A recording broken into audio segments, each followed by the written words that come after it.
नमस्कार. आज आपण बघणार आहोत मसाले दूध रथसप्तमी स्पेशल. ज्यांचा हळदी कुंकू आज आहे त्यांनी हे दूध नक्की करून बघा. हळदी कुंकासाठी स्पेशल असं एक दूध बनवलेलं आहे आणि एकदम सोपी अशी पद्धत आहे. तर त्यासाठी ते मी 1 लिटर दूध घेतलेलं आहे. हे दूध आपण चांगलं गरम करून घ्यायचं आहे आणि तवर इथे मी एक बदाम घेतले आहेत. बदाम हे मी गरम पाण्यामध्ये 15 मिनटच भिजत घातले होते आणि त्यानंतर हे अशा प्रकारे साली काढून घ्यायचे आहेत. ह्याच्या मी ते 10-15 बदाम घेतलेत आणि 4-5 काजू घेतलेत. तुम्ही तुमच्या आवडीनुसार घेऊ शकता. अशा प्रकारे हे साली काढून झाल्यात. आता इथे एका कढईमध्ये आपण 1.5 चमचा तूप घेणार आहे. हे तूप आपण चांगलं हे वितळून द्यायचं आहे. त्यात हे आपण काजू परतून तळून घेणार आहे. जास्त नाही, 2च मिनटं तळून घ्यायचे आहेत, त्यामुळे छान अशी चव लागते. काजू परतून झाल्यानंतर आपण यात बदाम घेणार आहोत. बदाम मी थोडे 2 मिनटासाठी मंद गॅसवर परतून असे तळून घ्यायचे आहेत. आता हे चारोळी घ्यायचे आहेत, त्यालाही 2 मिनटं तळून घ्यायचे.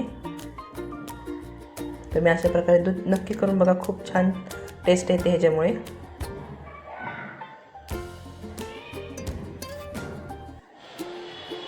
आता हे आपले चारोळी झालेत आहेत तळून. आता यात मी खवा घेतलेला आहे. हा खवा 200 ग्रॅम आहे. 1 लिटरला 200 ग्रॅम घेतलेला आहे. जर तुम्हाला खवा नसेल घ्यायचा तर तुम्ही ह्याच्यामध्ये कॉर्नफ्लॉवर असं त्याची 1 चमचा पेस्ट करून टाकायची, अशी पातळ अशी पेस्ट. जास्त घ्यायचं नाही कॉर्नफ्लॉवर, त्याने पण घट्टपणा येतो. माझ्याकडे इथे मी आता खवा घेतला आहे म्हणून कॉर्नफ्लॉवरची पेस्ट ही टाकली की छान होतं असं दूध.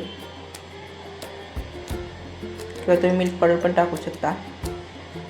हे अशा प्रकारे मी खवा बारीक करून घेतलेला आहे. असं पूर्ण त्याचे गाठी वगैरे काढून घेतले आहेत. आता इथे हळदीमध्ये दुधामध्ये मी 1 चिमूटभर हळद टाकून घेतलेली आहे, केसर नाही म्हणून. तुम्ही केसर असेल तर केसर पण टाकू शकता. हळदीमुळे छान असा कलर येतो. तर मी इथे हे काजू बदाम आणि हे खवाचं पेस्ट करून घेते आहे बारीक मिक्सरमध्ये. छान अशी बारीक अशी स्मूथ पेस्ट करून घ्यायची. आणि इथे मी 1.5 वाटी साखर टाकून घेतली आहे. तुम्ही तुमच्या चवीनुसार मी साखर टाकू शकता, पण 1 लिटरसाठी 1.5 वाटी परफेक्ट आहे. तुम्हाला कमी जास्त करायचे असेल तर करू शकता तुम्ही इथे.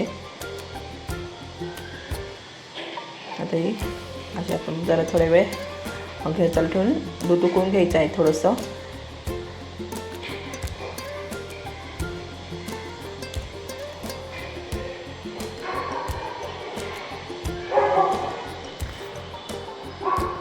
अशा प्रकारे आपल्या ज्या उकळ्या यायच्या आधी हे मिश्रण टाकून घ्यायचं आहे, पेस्ट ही, आणि चांगलं हलवून घ्यायचं आहे. इथे मी थोडंसं दूध ओतून घेतलेलं आहे. ह्याच्यामध्ये राहिलेलं 1 लिटरमधलं राहिलेलं दूध होतं हे. भांडं चांगलं धुवून घ्यायचं आपण अशा प्रकारे आणि चांगलं उकळून द्यायचं आहे.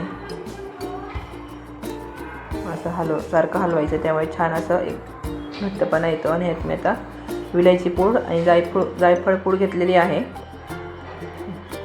दोन्ही मिळून 1.5 चमचा घेतले. तसेच वरनं थोडे काजू बदाम पण टाकायचे आणि हे चारोळे पण टाकून द्यायचे आहे. आणि चांगलं उकळून घ्यायचं आहे. याला जास्त नाही आटवायचं, थोडंसं उकळायचं आहे. अशा प्रकारे हे हलवून घ्यायचं आहे वरखाली सारखं. त्यामुळे छान बनतं हे दूध.